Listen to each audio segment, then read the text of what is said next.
Ladies and gentlemen, Mr. Cropper here with Onar, and we're going to be discussing dim hypothesis part 2 here, right? Yeah. All right. Now, we were just mentioning, well, maybe we shouldn't start off with what we were just mentioning. Where should we start off? I think we should have a prelude to dim by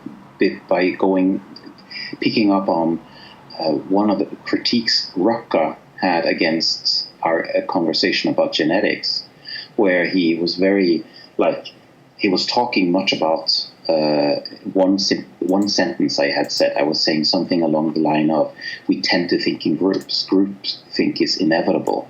And then he interpreted this to mean that there's no way other choice than collectivism. We're biologically determined.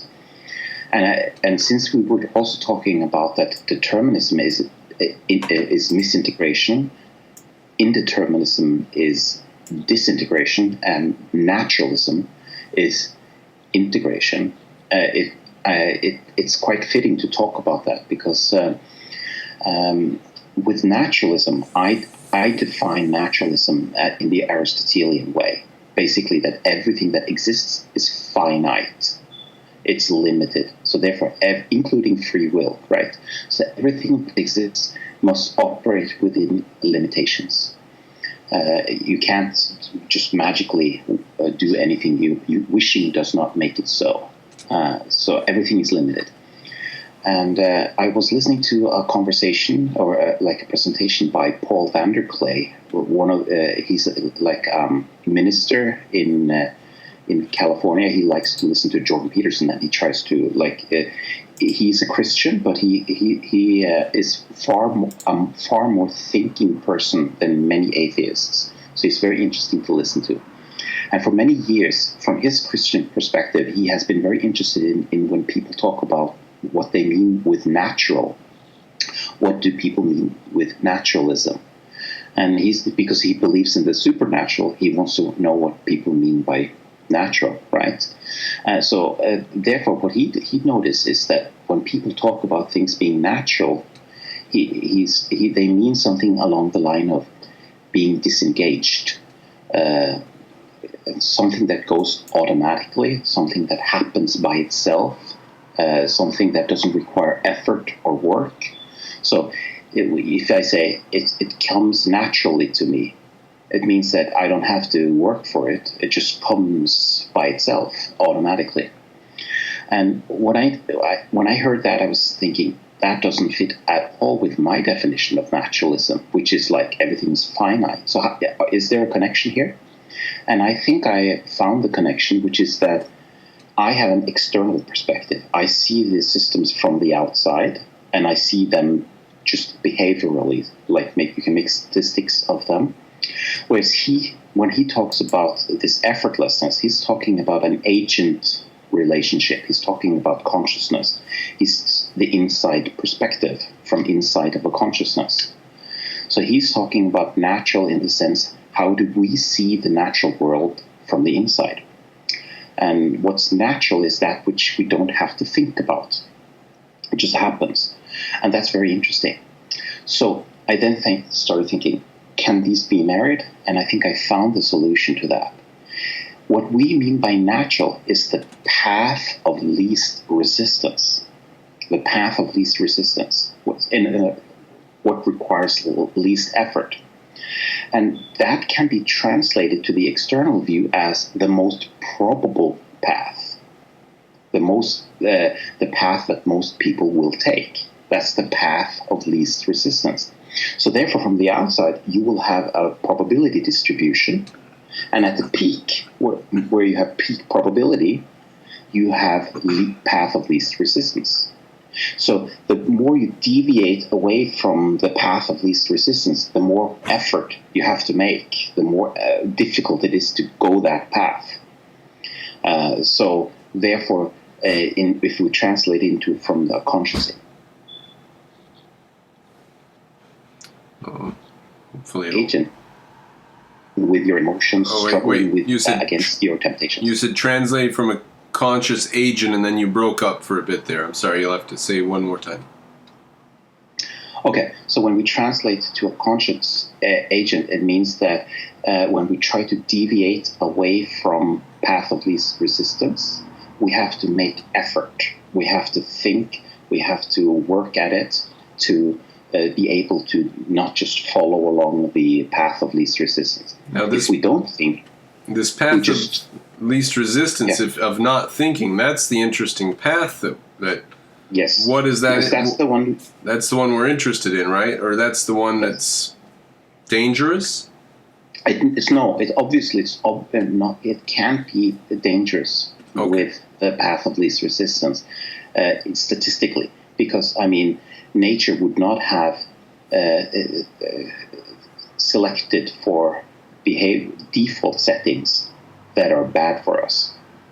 But our default settings are ancient and they're not necessarily up to date. So what is our default settings? Well, our default setting is, like, we think in terms of the tribe. We're tribal. That's the default setting because we evolved in a tribe. So therefore, thinking individually is difficult for us because we're always used to having consensus among the tribe. Our default setting is religion and emotion. Like if we feel something, we act on our emotions. And we have to work not to follow our emotions. So those are our default settings. And default settings is that we're lazy. We try to conserve energy, and thinking is hard.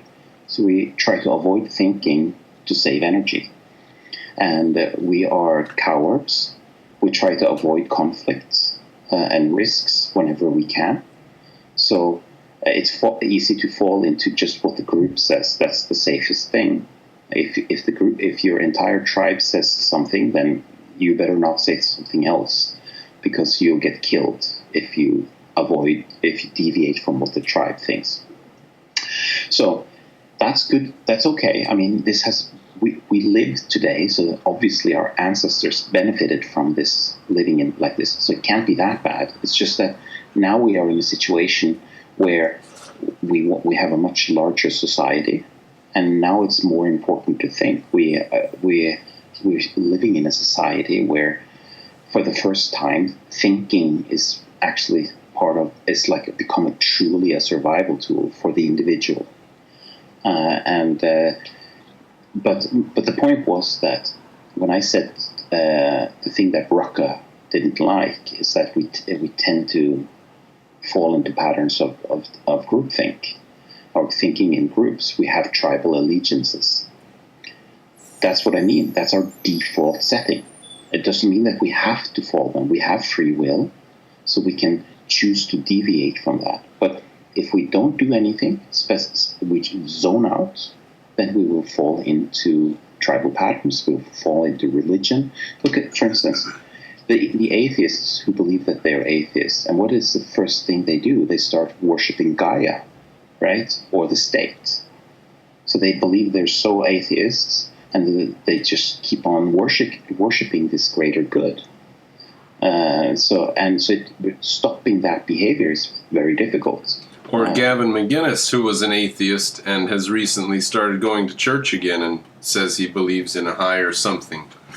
So they can't get away from it somehow. So it's very easy to fall into tribal patterns and patterns of the past, and there's utility in those patterns. So it's understandable why people fall into those patterns, but it's like we have to challenge that part. So one of the reasons that atheism has been so catastrophic is precisely because not believing in something is very difficult. If you stop believing in God, then most likely you'll just start believing in something else. You just habitually fall into some other pattern. So you need to have a really strong philosophy in order to actually be able to not be religious. Yeah, it'll be replaced by either environmentalism or crystals or communism or the statism or whatever. Yeah. Or just go back to the Catholic Church again. Just get bored and go back to the Catholic Church, which is what Gavin McGinnis did. Or as these bored libertarians did, that they became alt-right and start believing in conspiracy theories. There's plenty of things that you can just give yourself into and start believing in. So I just wanted to place naturalism in an integrated context here, which is that naturalism as a philosophy acknowledges that there are patterns to behavior, and that because we get tired, we start defaulting back to our default settings. So when we're tired, we just fall into patterns, and therefore everyone will display these kind of behaviors at some point to some degree. So it's very hard to think all the time simply because we get tired. We need to zone out. We need to sleep. We need to watch TV and just not think. So therefore, these patterns are all ever present, and they will shape our behavior, and we have to struggle with them all the time. So I wanted to sort of introduce, partially as a reply to Rocca, that the idea that we're predetermined to be tribal, that's not true. It's something that happens automatically if we don't think, because it's our default setting. So I like the notion of default settings in humans, that we're programmed genetically for certain types of behavior, and it works pretty well in a tribal society. It got us here. It works well enough for the species to stumble along forward through time. Yep. And we've survived, just like many other species have, and that's fine, but we're sort of moving towards something more than just being a tribal creature, which is the aspiration of Ayn Rand. She wants to escape that tribalism and let everyone try to become an individual in the true sense of the word. Now, are you suggesting that Rucka is in very much the wrong camp to accuse us of groupthink? Because Ayn Rand is saying people will groupthink, and in order to get away from people groupthinking, we have to have a proper philosophy. And then Rucka comes along and says, you're saying people groupthink. Yeah, people do groupthink. In fact, this I could directly quote Ayn Rand here. She says, thinking is not automatic. But what is automatic then? Well, not thinking is automatic. If we don't do any effort, we'll just sit there and not think. You'll just accept the culture around you or whatever. Yes. We'll just, cultural osmosis, we'll just absorb things that come along as truths because someone said so. And that this is not me saying that. That's Ayn Rand, because there's no other way to interpret that when she says that thinking is not automatic. Yeah. If thinking is not automatic, well, something is automatic. What is automatic? Non-thinking, right? Now, here's where I can link virtue to labor, because so many people look down on menial jobs, but people who do menial jobs have to admit reality, the reality of a wrench that's too long or too short for the job or whatever. And so they have a basic respect for an objective, independent reality that you can't lie or cheat. And our ancient caveman ancestors lived in a day-to-day world where there were basic realities you couldn't lie about or cheat. You just had to light the fire or catch the animal or find the berries. So there was a basic philosophy of objectivist honesty that's built into somebody who has to survive on a daily basis. So in that sense, their thinking is pushed towards their survival, and that's what we have today. Is we have the brain that was developed over that course of evolution. And when you take away our need for immediate survival, we're left with a lazy brain that just zones out. And gets depressed. Yes. And which is also the reason why you see a resurgence of all sorts of search for meaning. Because people not having to work is depressing to humans. We get literally depressed by it. So it's like a form of mental diabetes. We get a sugar overdose, chocolate overdose. That's what, when we do that, our brain can't handle so much surplus. We need to have struggle in our life. We're built for struggle. I wonder if that is maybe why men are so obsessed with tools, so that they can get the abstractness and the abstract thinking out of their brain into a physical object, because we are obsessed with tools, more so than women, noticeably. But anyways, just a side thought. There's definitely, I know that Rucka doesn't like to think about those, and many objectivists don't like that, but at age 2 months, a baby boy will look more at tools or objects than baby girls. Baby girls will look at faces more often because there's something biological going on there. So definitely. And if you think about what is it that men have needed to do throughout hundreds of thousands of years, they are tool users. They need to be object-oriented to much greater degree than women, who need to be people-oriented and emotion-oriented, because they are wedded to infants in a different way than men are. So the thing I wanted to talk about is application of understanding the complexities of DIM, because Peikoff does such a wonderful job of explaining DIM that it's easy to fall into the trap of thinking that it's just straightforward to apply it, and it's actually not. Because I used to say that for every M, there's a little D. There's a little D in every M, and there's a little M in every D. And the thing that really got me aware of this was when I heard him talking about Kant. And I was absolutely 100% sure he was going to say that Kant was M2. And then he said D2. D2, yeah. And I was like, whoa. Now, why do you say M2? Because he's so systematic. Everything is integrated, but misintegrated.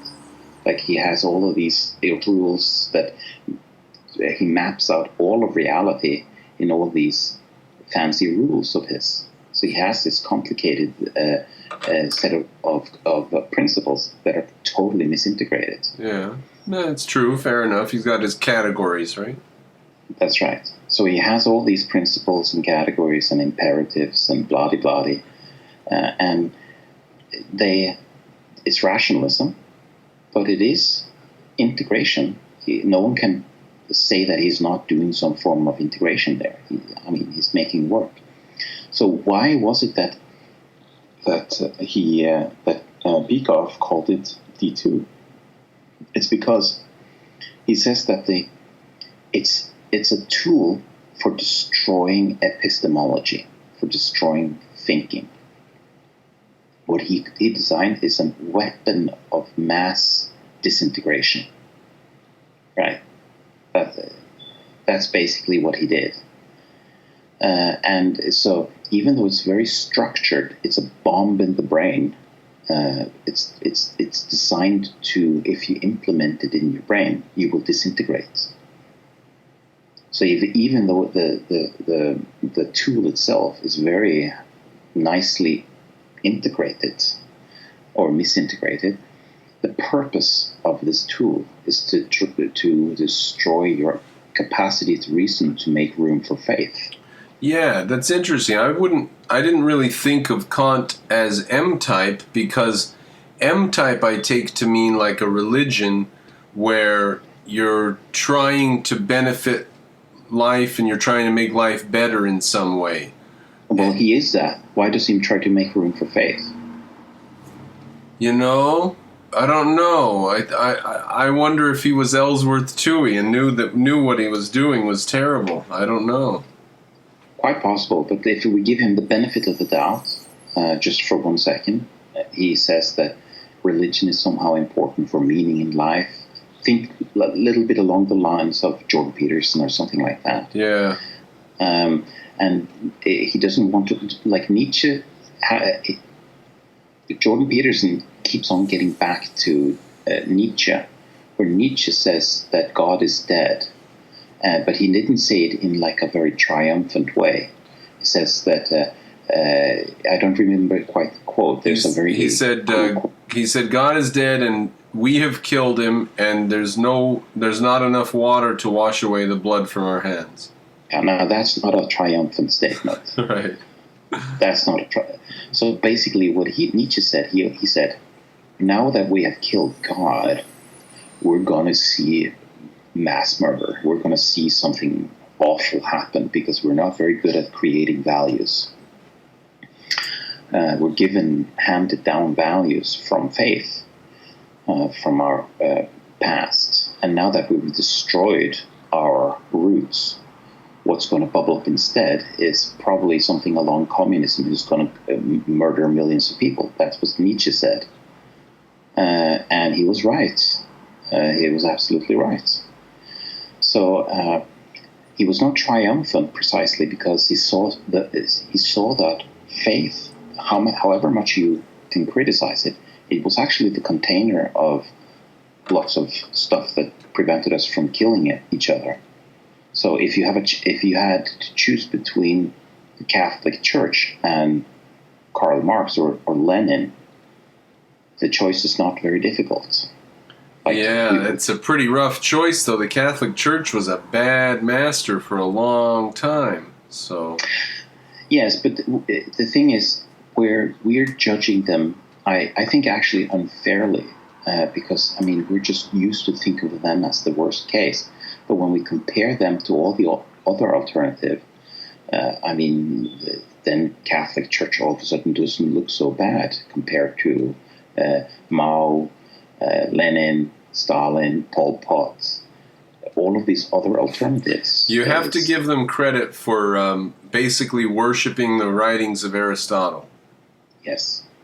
So they were actually the container of Aristotle for a long time. And Protestantism took a really, really bad turn in its first century because they said, we're going to go back to the Bible and each individual going to read the Bible. So the good thing about Protestantism is that it was individualistic in the sense that each and every one had the responsibility to think for himself. But in the first century of Protestantism, that meant going hard back to Plato, in totally reversing Aristotle. And it took quite a long time for Protestantism to regain its grounds. In the end, individualism won out in Protestantism, but not in a very good way, because the modern progressives are actually the great-great-grandchildren of that process of Protestantism. The Protestants, those who are actually Christians, they're nice. That you can deal with them. They're like, if you're going to choose anyone who is your neighbor, you go for a Protestant over pretty much everyone because they're harmless. But the progressives, they are the ones when the Protestants took their deconstruction to the ultimate end, which is to become atheists, they became progressives, and then they start worshiping Gaia and all of these crap. So that's the end state of that deconstruction of Protestantism, where you were very skeptical of Christianity. So that when you ended up in that, that skepticism ended up with murdering millions of people, sadly. Well, it also ends in objectivism. Yes, no, it didn't. So obviously, I'm not saying that it's only that. I'm just saying that one of the paths was ending up in something really bad. So if you look at it that, could we say the Catholics aren't tempted by postmodernism because they never went down that path? Yes, that's what I'm saying. Is that okay? So you got a lot of crap with Catholicism, the Catholic Church, but at least you didn't get postmodernism, and you didn't get communism. Well, now you sort of do with the new Pope, which is So now, I think that he's going to be thrown out. But if the Catholics continue down that church where they're now become like a new climate church and a new seat of communism, then, well, they've sort of, the whole point of Catholics just went down the drain. Then What do you mean? They had a concordat with Hitler. Yeah, like they were sort of not too negative about Hitler, so they were sort of making ties there, which is sort of dubious. But the Catholic Church overall, with a few exceptions, have been like a force for gray, middle of the road good. It's not too bad, not too good, but at least not like Holocaust style or Gulag style stuff. So even during the witch hunts era, the Catholic Church was a moderating force. Most of the prosecution of witches that actually ended up in being judged by the Catholic Church centrally ended with them like forgiveness, or they were not punished. Most of these witches. So that's interesting. It was only locally. So most witches that were burned locally. And we talk about it as an awful event today because it was traumatic. But when we actually look at the number of people who were burned as witches, we're talking about a few thousand people, like maybe 10,000, maybe also less than 10,000 people over a period of 100 years or something. So we're not talking about huge numbers, but it's like a memory of something traumatic. And there were probably more people who died on September 11 than was killed as witches in all of the medieval period. Yeah, if we looked at per capita deaths, we might get a slightly different picture. But yeah, sure, it wasn't as bad as the gulags and stuff and the Nazis and the downright nihilism. So now we see that people say that America is the most god-awful place on earth because of slavery. And that's the same error where we're not comparing to other societies. We're comparing to some utopian, impossible standard that we can never achieve. And compared to any utopian standard, everything in reality sucks. Well, compared to the rest of the world, America's attitude toward slavery is pretty good. We're one of the few societies that fought a war to try to end it. Who else did that? Precisely. So the criticism against America has been a little bit like the criticism against the Catholic Church. Yes, the Catholic Church did a lot of bad things, but when we actually compare it to the Muslims and what they did, or to Genghis Khan, or like to China under the imperial rule, I mean, Catholics were not that bad, right, in the grand scheme of things. They did something with the Crusades. They helped with the Crusades, right? And all the universities were built by the Catholics. So all of the scientific revolution started in the Catholic Church. No, that's not something we talk about today, but that's the truth. Academia was initiated by the Catholic Church. But then it had to break off into Protestantism and go forward on its own, separately. Yeah. Right. Okay, so let me give an example here of disintegration and misintegration at the same time, but in different areas. Creationism is my perfect example, because creationism is the refusal to integrate facts about biology, right? So that's D. So when someone says that I deny evolution, the denial of facts is D, right? But then when you actually look into why they do that and who are the creationists, the creationists have first misintegrated the notion that evolution implies that God does not exist. That doesn't follow logically from evolution. Evolution and God can coexist. So the logic that if I believe in evolution, then that means that God doesn't exist, that's not valid reasoning. But Karl Marx loved this, so he used evolution to destroy Christian belief, Christian faith. He says, aha, evolution, therefore no God. And Christians believe this, so they say, okay, therefore not evolution. The second misintegration they do is that God equals morality. So without God, there can be no morality. You see this today for instance, in Prager. Prager has this where he says that if we didn't believe in God, then everyone would be killing each other in the streets. Now, there's some truth to that. Just look at the communists. So he's not totally wrong. It's just that you need to have some kind of philosophy, some integrated philosophy. And what he says is that you need to integrate God into that. Okay, that's a misintegration. But that in turn leads to the conclusion, if we don't believe in God, there's going to be a Holocaust. Yeah. So therefore, they draw the conclusion, evolution is true equals Holocaust, mass murder, and baby raping. That's a misintegration, right? So they have this. They have an idea in their head of they want to live in an integrated world, and in order to save that world, they have to deny evolution. So you have an misintegration in one area, motivating disintegration in another area.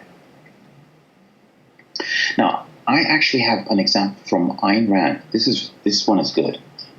It's not from the dim hypothesis. It's actually objectivism, and it's the same problem. If I say to you that there's a suicide bomber, and he kills himself and he kills a lot of other people, is he selfish or is he an altruist? It depends on why he did it. Well, Ayn Rand would say it doesn't matter why he did it. He believes that he's going to get 70 virgins in heaven. That's his personal fantasy. That's what motivates him. What if the group that he killed was Hitler and his henchmen, and the suicide bomber was an atheist in Germany? Okay. I understand. But we're going to stick with the Islamic version. Oh, okay. I'm sorry. I didn't hear a disclaimer that way for some reason. I didn't. If you made one, I'm sorry. I didn't make the disclaimer. I'm now adding it because you're making a valid point here. So it's an Islamic suicide bomber, and he believes he's going to get 70 virgins in heaven. So he's an incel, an Islamic incel. Incel. No, you got it. Incel. Yeah. Remember, the Islamic incel will be ilsnel. Okay, so he's an incel, and he's motivated selfishly to get 70 virgins, and he's selfishly motivated. Ayn Rand says no, still altruism, still self-sacrifice, because we don't care what goes on in his head.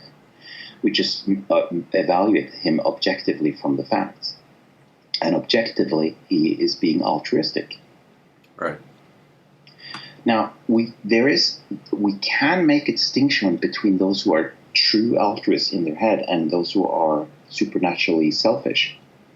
So, but that's a distinction that we don't have to make when we're just looking at the actions, specific actions. So let me give an example of a true altruist. A true altruist is someone who says even the motivation of acting selfishly is bad. So you should never even be motivated by selfish. Whereas in Christianity, you have selfish motives all the time. Like, I want to go to heaven, therefore I'm nice, right? That's Yeah, self. that makes you feel guilty, though. It always makes you feel guilty. And then at the end of the day, you say, well, the only reason I'm supposed to do good is because I've been ordered to by God. What I really want is to do bad things, naughty things. Yes, but the point is that you are motivated by getting a reward in heaven. Fair enough, and it creates a psychological miasma that's very dangerous, and I can only speak against religion.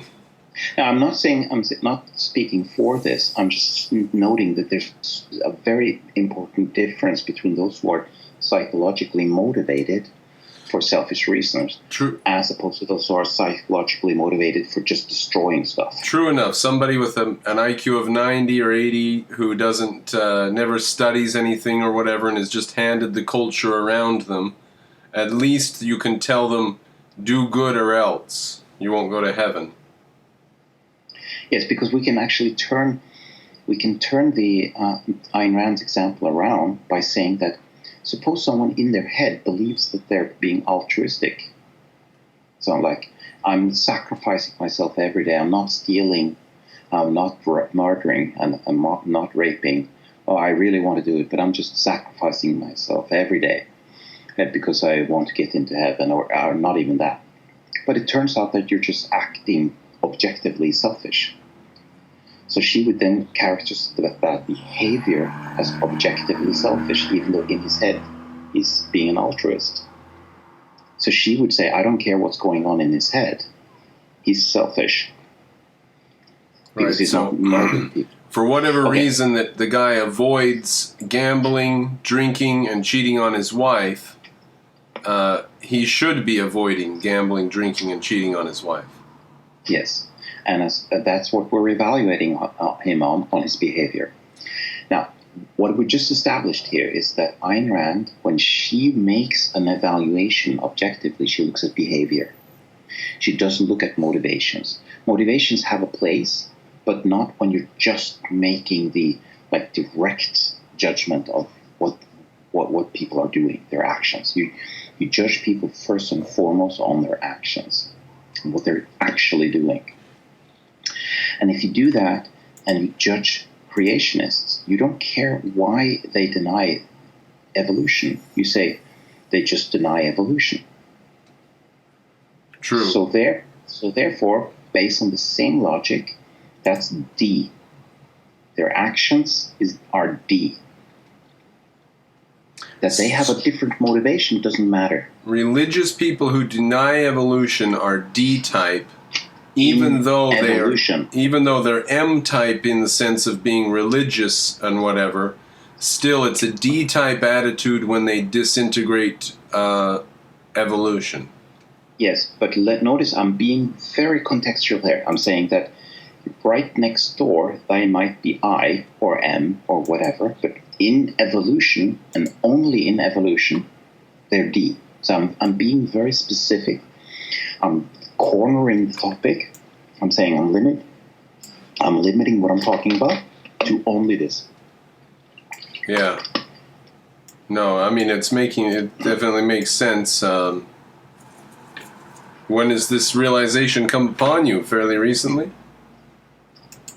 I've had this in the back of my head, but it's sort of crystallizing more clearly now that we're talking about it. Yeah. So consider then culture. The communists, the progressives, they're trying to destroy gender. They're trying to destroy race. They're trying to destroy the nuclear family. They're trying to destroy the cohesion of culture, the unity of culture. They're just trying to dismantle everything. And they have a utopian goal in their minds, just like the suicide bomber. They want to get these 70 virgins in heaven, this utopian idea where we're just all going to create a super happy family. So they're trying to misintegrate a happy family where everyone just holds hand and sings Kumbaya. That's their goal. But what they're actually doing in reality is to disintegrate.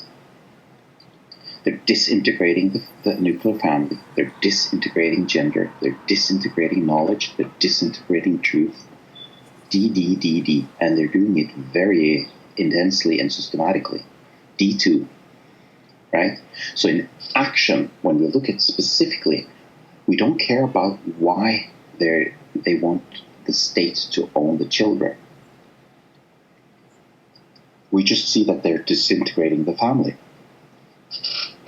So yeah, I'm definitely. I like the fact that we can take the people who are against evolution and put them over with the postmodernists in the same camp of destruction, nihilism. And the thing is, the key to make DIM work is face value. You have to take things at face value, not at their motivations. So if they say that they want to destroy the nuclear family to create a human family of humanity, we don't care. They're destroying something that shouldn't be destroyed. And they're creating destruction in their path. Yeah, the same thing with male-female marriage and stuff like that. And yes. Gavin McGinnis was saying he noticed at first he didn't care about gay marriage. He said, "I don't care if faggots want to get married. That doesn't bother me." But now they're going to people who do marriages in their home and stuff like that, and they're forcing them to do gay marriage in their home, which is against their belief. So it's just the state putting their foot in the door and then kicking the door open. So my purpose here is that if you try to go down the path of reading people's mind, DIM breaks down, because you're going to find an M here and a D here and a motivation this and that. But if you just take things at face value and try to limit your scope to a single variable like evolution, just evolution, then you can get a clear answer with DIM. Yeah, well, DIM it seems to be a way to describe a person's overall approach to thinking. Yeah. Yes, but when we apply it, for instance, Kant was a very systematic person, and he was integrating all the time inside his head. But he had, when he was working on epistemology, he was designing a philosophy that is an instrument of destruction. So when we look at just the instrument, his actual philosophy, it's D. When we look at his behavior, how he constructed it, he was M, and his motivations were probably M too, that he wanted to save faith or whatever. But we don't care about that. We look at the instrument, we look at the bomb. And that's when you can use DIM at it. That's when it's most powerful. So let's apply it now to culture. So first, let me just summarize the definition of D, I, and M in this context. D is to deny or to refuse to integrate something that should be integrated. So the denial of the existence of something, or to try to destroy something that shouldn't be destroyed, that is D. In that particular area, very limited scope. M is to believe in something you shouldn't be believing in, something for which there is no evidence.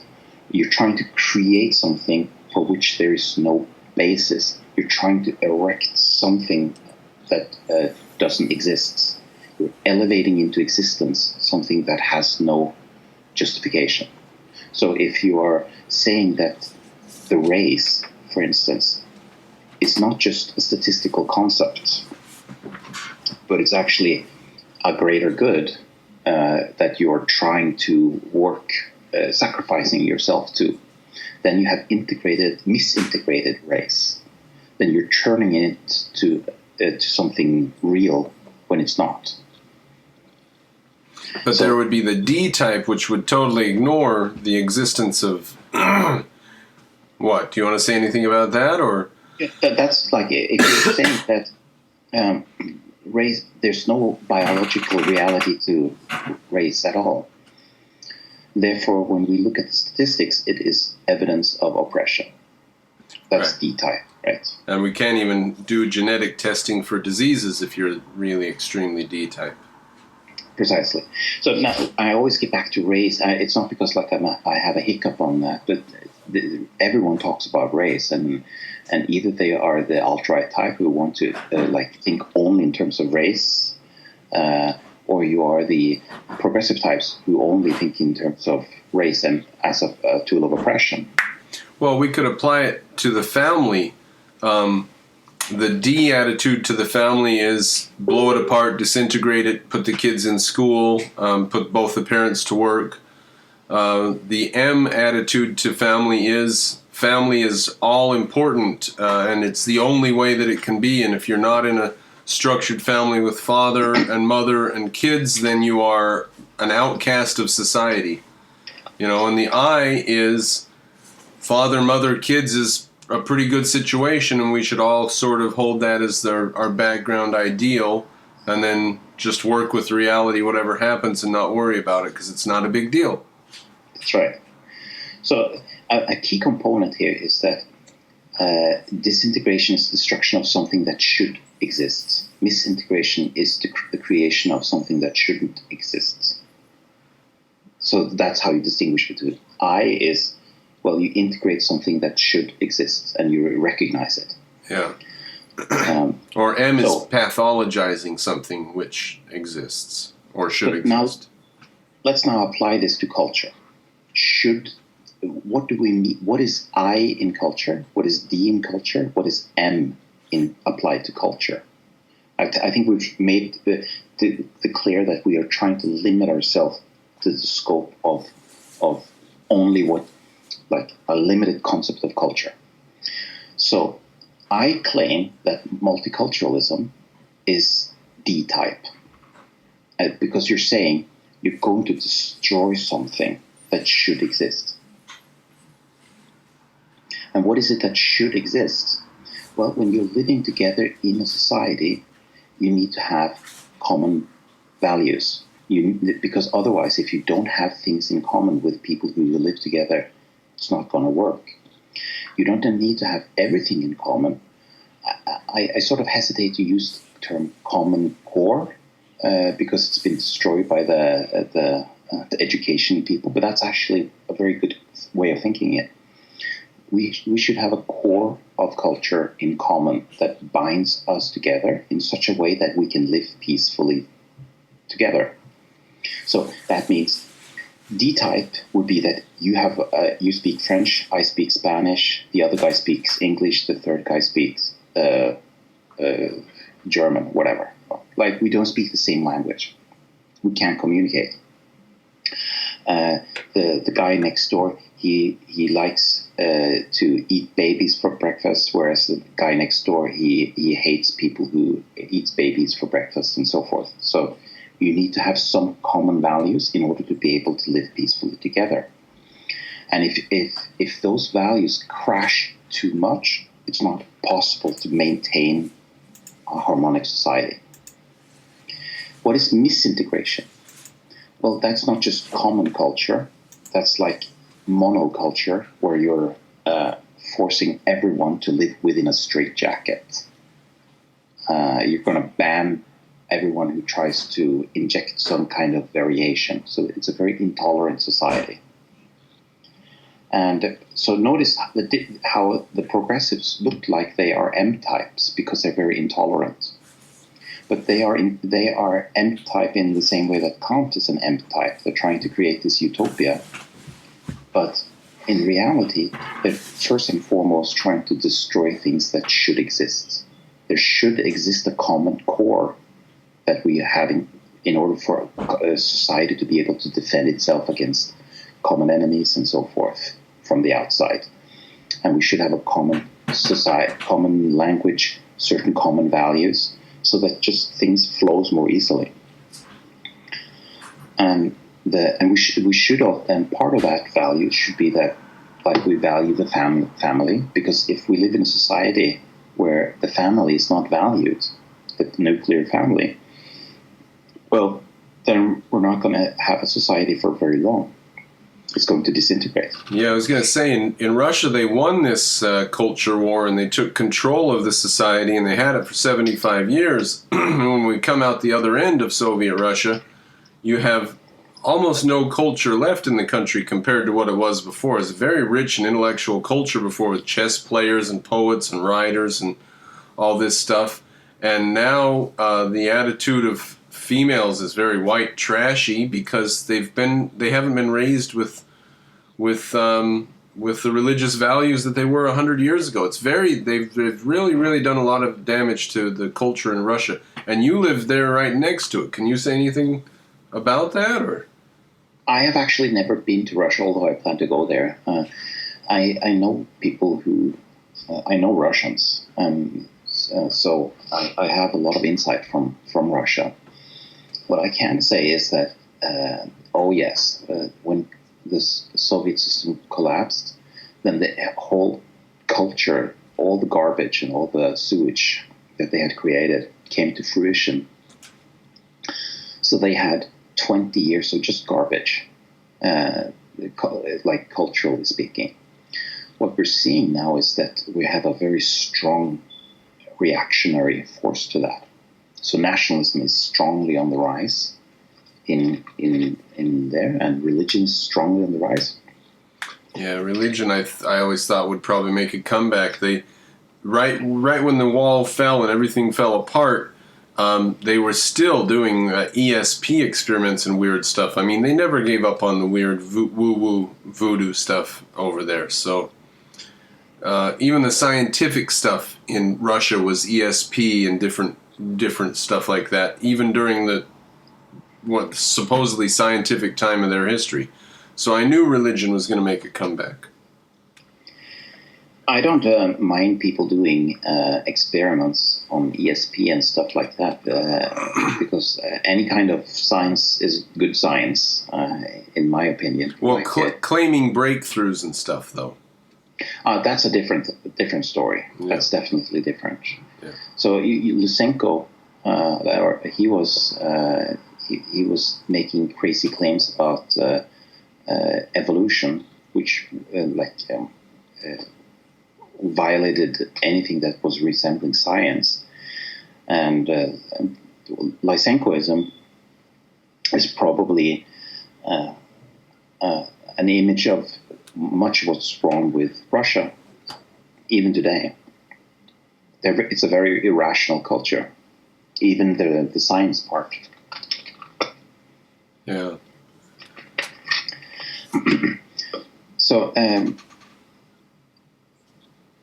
I also wanted to say that it's easy to group together M and I and for the D type, and it's easy to group for the M type to group the D and I together. So one example of this is you hear this in objectivist circles all the time with, Mr. Cropper is being pragmatic, but you're just being practical. So what's the difference between the practical and the pragmatic? If you're M2 type or M type, misintegrated, you think in principles, but you're being dogmatic, and you can't tell the difference between pragmatism and being practical. If you're disintegrated, D type, then you can't tell the difference between principles and dogma. And you think anybody with principles is in a cult? Yes. So you hear people all the time saying that Ayn Rand is a cult. Ayn Rand, the objectivists are cultists because they believe in principles, right? As those are D-type people speaking. Yeah. So you can, based on how people judge you, you can tell what attitude they have. Yeah, that's true. And if they're always knocking down everything you say, that's definitely a D-type. Every time you say anything, they say, well, I once met a guy, that wasn't true, this one guy. Yeah. You made a very very good point in your video about about nationalism, where you said that first we need to have sort of a fertile ground for individualism. So we need to have a nation to defend ourselves against all those who want to destroy individualism. And once we have a safe space for individualism created collectively by all us people together in the lifeboat, then we've created this playground where you can sort of paint and do all those nice individualistic things. Yeah. And I made a comment under the video that same thing. You actually had I think you highlighted the comment that the same reasoning goes for the ANCAP types, where they say, "Oh, we'll just have competing private police for individual rights," whereas the proper way is to say, first you create the playground for the fertile ground for capitalism, and only when you have a state that has cleared the ground of violence and violations of individual rights, then can you trade and live in a capitalistic society. So you can't take the capitalistic society to create the ground. You can't have competitions for individual rights. Yeah. And in the same way, you can't be individualistic and say that I'm going to be fighting this enemy from outside on my own. We have to, at the bottom is a lifeboat. And like Ayn Rand actually has something very important to say about this. She says that normative ethics applies only to normal situations. So egoism, like the rational self-interest, is you talk in those terms when you have a normal metaphysical situation. But in a lifeboat situation, everything's up for grabs. I mean, you can't judge people for their actions. If you are doing really horrible things to survive in a state of emergency, then you're sort of outside of ethics.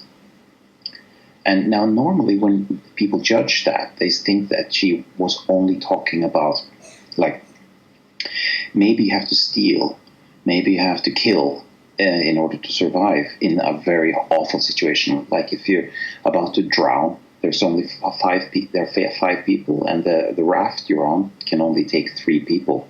It's going to sink, and 2 people have to die. It's okay for you to fight for your life if 2 people have to die. That's what we normally think. But another way of thinking about that, in that situation, lifeboat ethics, it's okay also to think tribally, to think collectively. So me and Steve and Joe like each other, but we don't like Jim over there, so let's throw him overboard. That's right.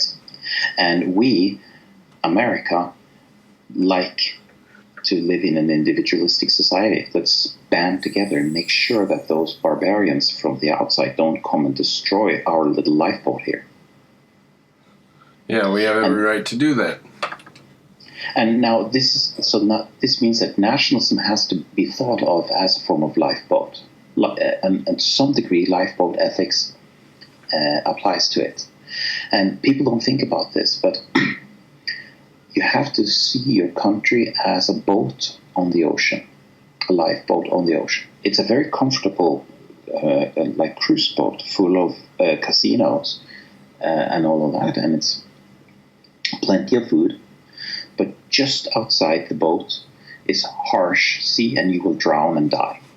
Yeah. So you should protect that boat at all costs. Don't let the barbarians, the pirates, aboard. If you lose that lifeboat, you have nowhere to go. So that is the mode we have to think about a nation. The nation, you don't screw around with your lifeboat. You say, we don't have to plug that leak. I mean, I'm so individualistic. So someone, let's just each and every one just think about plugging the leak whenever we feel like it. No, if we don't plug the leak, we're all going down, and we'll be out in the ocean, and we're going to die. Oh, that's so collectivist of you to say we're all going to sink together. So, again, I'm just using Ayn Rand here, that this is outside normative ethics. So it's okay to band together in a situation of emergency in order to save individualism. And look at the fact that if we do it correctly, then over time we don't have to do it quite as much as the people who do it wrongly. Like if you do it wrongly, then you're always paying the pirates to not raid you. But if you do it correctly, you just destroy the pirates once and then your ships can sail freely for decades. Precisely. So nationalism, or the nation state, I mean the state itself, I mean, why is it that Ayn Rand is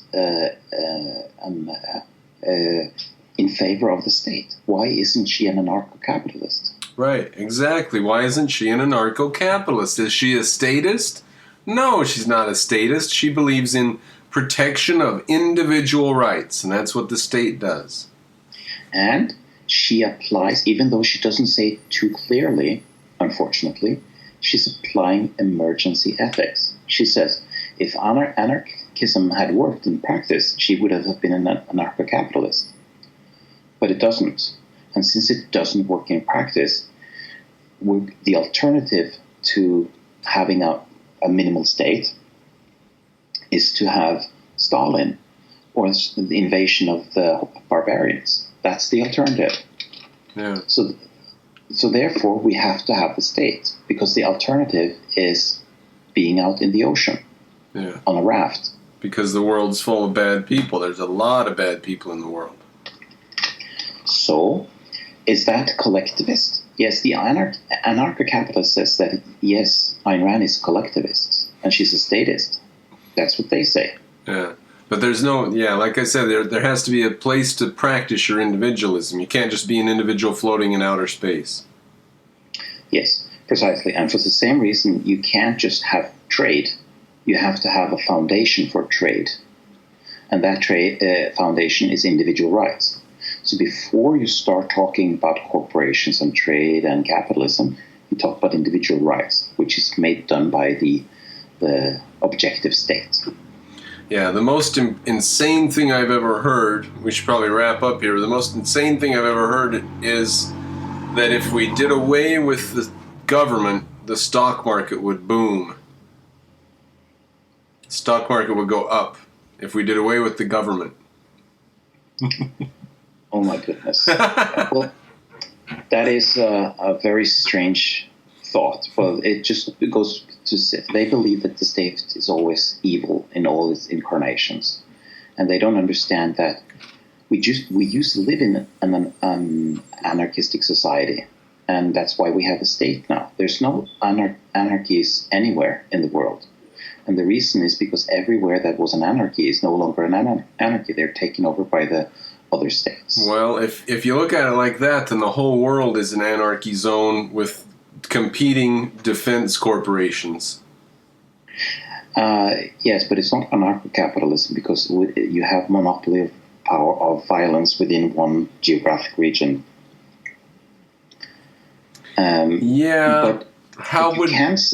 But you can say that today's world is the end state of anarchism. Yeah. This is where it would end up, no matter where it's... Yeah, this is where it would end up, yeah. Yes. And since this is the end state, and it's inevitable, then you say, okay, I have to use the state in self-defense against the state. That's what we have. That's why we are in favor of the state. We would love to have an anarchy, but it's going to end up with the state. Because everybody else has a state, too. Since it's going to end up with a state, let's make it an objective state. Right? And the alternative, if we don't watch our borders and maintain that state, the alternative is we're going to be turned into some a banana republic of some kind where we don't have individual rights. So for the same reason that we need to maintain our state, we also need to maintain our borders and be a little bit careful about who we let in and how much and so forth.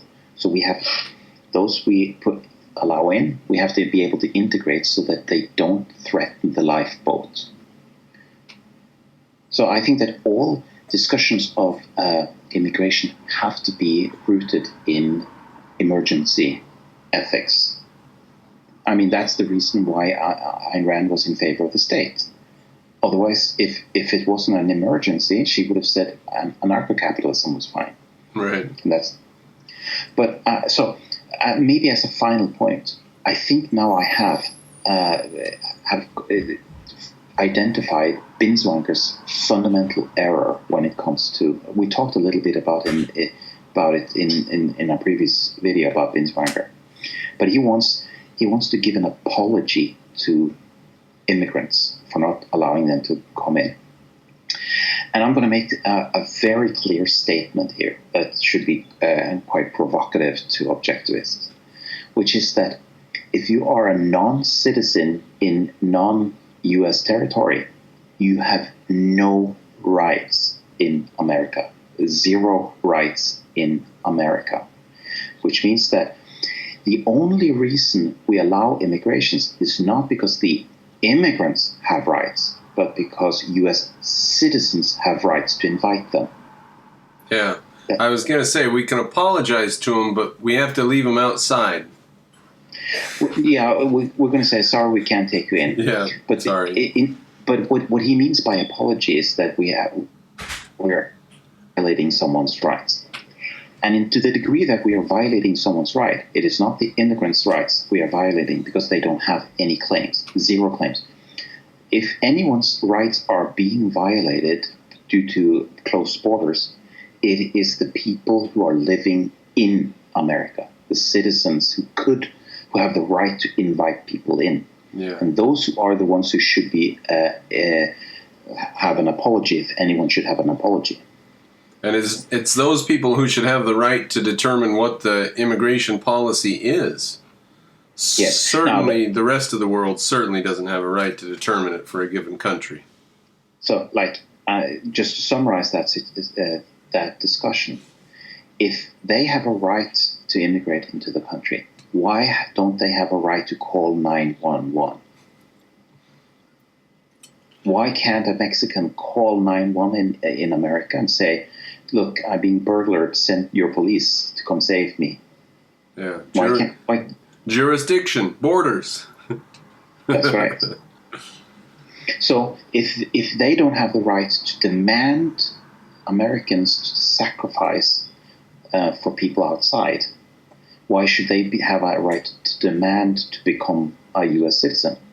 Which is exactly to demand that we sacrifice for people outside, especially in the current situation where every refugee costs tens of thousands of dollars. That's especially true. That's right. So I just wanted to link this in now into since we were talking about culture, multiculturalism, disintegration, and what is the purpose of the nation state? It's emergency ethics to save the state, to save individual rights. That is also the reason why we don't enforce rules outside. It's a nice to have. Like if we let someone in, it's because we're nice.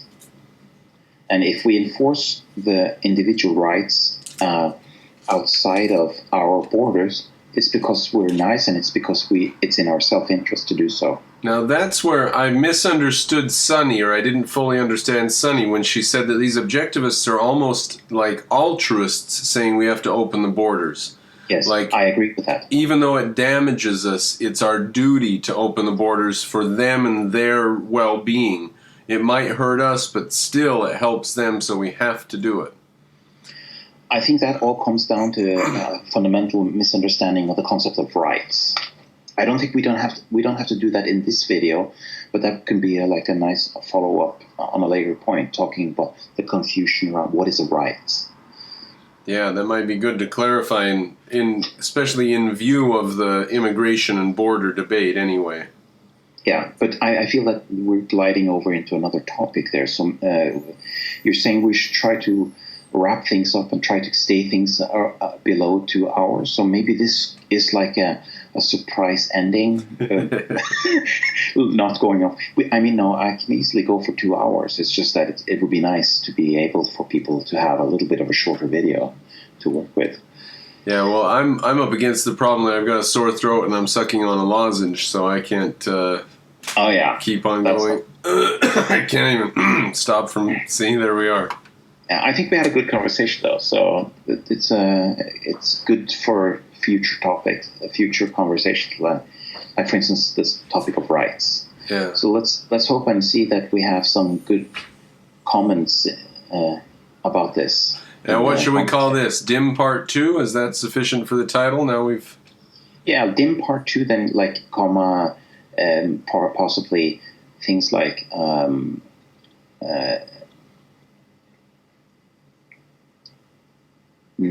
maybe nationalism, something like that. Dim Part 2, comma, nationalism. Or is that too broad? Nationalism and immigration? But we only talk barely about that. Culture and immigration. Yeah. Okay. Dim Part 2, culture and immigration. All right. All right. Thank you, Omar. We'll speak in a couple of days about the other video then, huh? All right. All right. Have a good night. Same to you. Bye. There we are, ladies and gentlemen. Thank you for tuning in. If you like what I do here, please support me on Patreon. Mr. Cropper out.